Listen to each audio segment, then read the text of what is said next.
요한복음 5장 30절부터 47절입니다. 오늘 본문의 배경이입니다. 앞서 예수님은 자신이 생명과 심판의 주인이심을 스스로 밝히셨습니다. 오늘 말씀에서는 또 다른 증언들을 통해 자신에 대한 변론을 계속하십니다.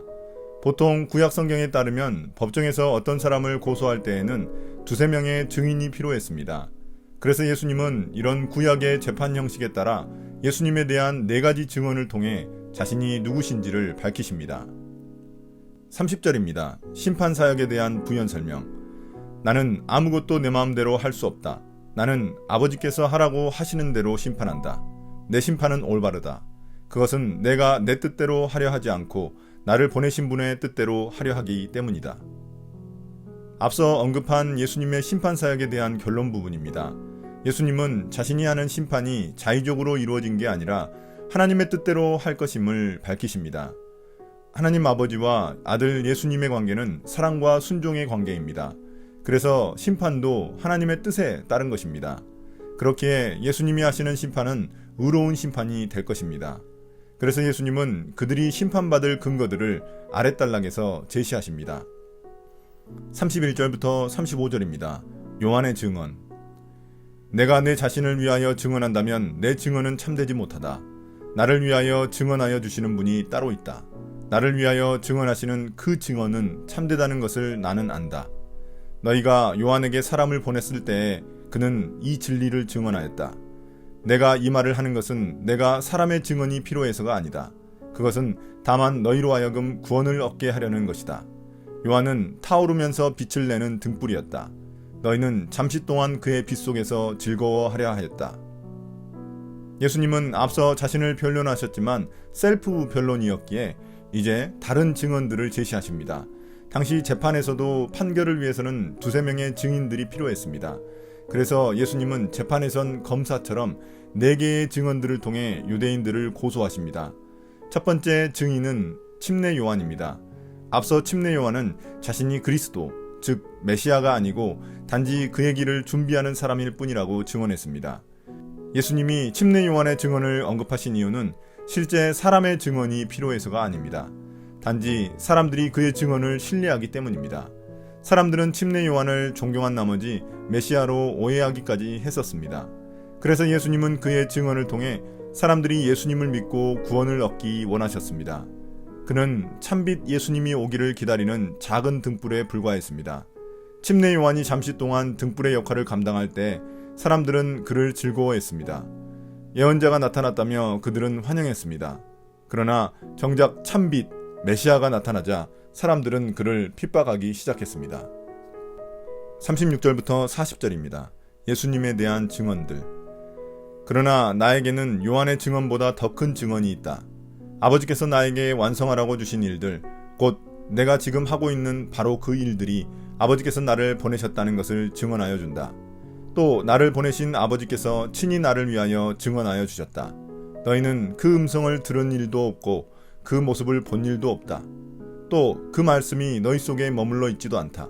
그것은 너희가 그분이 보내신 이를 믿지 않기 때문이다. 너희가 성경을 연구하는 것은 영원한 생명이 그 안에 있다고 생각하기 때문이다. 성경은 나에 대하여 증언하고 있다.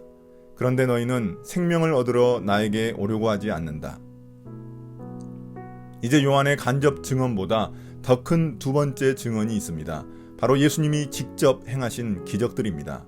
이러한 기적들은 하나님 나라가 임했다는 증거였습니다. 이 기적들은 예수님이 누구신지 드러내는 표적이 되었습니다. 이제 세 번째 증언은 아버지 하나님 자신이 하시는 증언입니다. 하나님은 보이지 않기에 그분이 먼저 계시하지 않으시면 아무도 그분을 볼 수도 없고 들을 수도 없습니다. 그런데 하나님은 예수님을 이 땅에 보내주셔서 자신의 뜻과 마음을 드러내셨습니다. 예를 들어 예수님이 침례 받으실 때 하늘에서 하나님의 음성이 들렸습니다.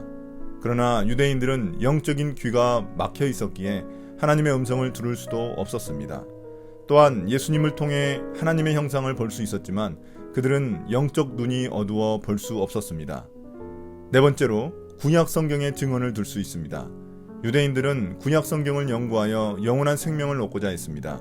그런데 그 성경이 메시아 예수를 가리키고 있다는 것을 알지 못했던 것입니다. 그들의 영적 무지 때문입니다. 41절부터 47절입니다. 예수를 믿지 않음에 대한 비판. 나는 사람에게서 영광을 받지 않는다. 너희에게 하나님을 사랑하는 마음이 없는 것도 나는 알고 있다. 내가 내 아버지의 이름으로 왔는데 너희는 나를 영접하지 않는다. 그러나 다른 이가 자기 이름으로 오면 너희는 그를 영접할 것이다. 너희는 서로 영광을 주고받으면서 오직 한 분이신 하나님께서 주시는 영광은 구하지 않으니 어떻게 믿을 수 있겠느냐. 내가 너희를 아버지께 고발하리라고는 생각하지 말아라. 너희를 고발하는 이는 너희가 희망을 걸어온 모세이다. 너희가 모세를 믿었더라면 나를 믿었을 것이다.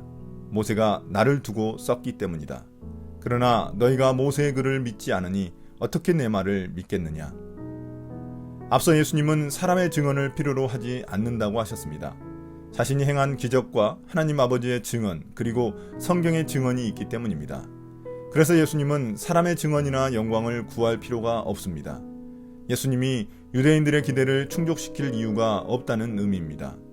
유대인들이 이러한 증언들이 있는데도 예수님을 거부하는 이유는 결국 그들 속에 하나님을 사랑하는 마음이 없기 때문입니다. 유대인들은 예수님이 자신들이 기대하던 메시아가 아니었기에 거부했습니다. 만약 다른 사람이 메시아라고 주장하며 유대인들의 기대를 충족시켰다면 그들은 환영했을 것입니다. 자신들 입맛에 맞는 메시아를 구하는 것 자체가 하나님의 영광을 구하지 않고 자기들끼리 영광을 주고받는 일에 불과합니다. 이에 대해 예수님은 자신이 그들을 고발하지 않고 모세가 그들을 고발할 것이라고 말씀하십니다. 모세는 유대인들이 믿고 따르는 인물로서 모세가 쓴 것으로 여기는 모세오경은 그들이 절대적으로 신뢰하는 하나님의 말씀입니다. 그런데 그 모세오경에서 예언하고 가르치는 메시아가 바로 예수님이라는 것입니다.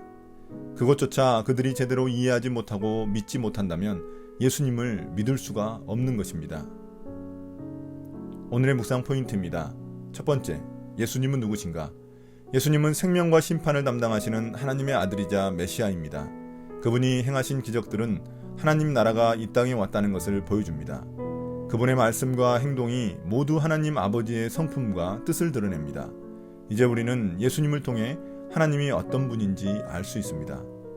두 번째, 나는 누구인가? 유대인들은 여러 가지 증언들이 있음에도 불구하고 예수님을 믿지 않았습니다. 자신들이 기대하던 메시아가 아니었기 때문입니다. 하나님의 말씀을 철저히 지킨다고 했지만 오히려 하나님을 사랑하지 않는 모습들 뿐이었습니다. 우리는 어떻습니까? 하나님을 사랑한다고 말을 하지만 우리의 삶이 그것을 증명하고 있습니까? 오늘의 기도입니다. 주님, 사람들의 칭찬과 영광을 구하는 자가 되지 않게 해 주십시오. 주님의 영광을 구하는 자가 되게 해 주십시오. 내 뜻과 기대를 하나님의 말씀이나 뜻보다 앞세우지 않게 해 주십시오. 예수님 이름으로 기도드립니다. 아멘.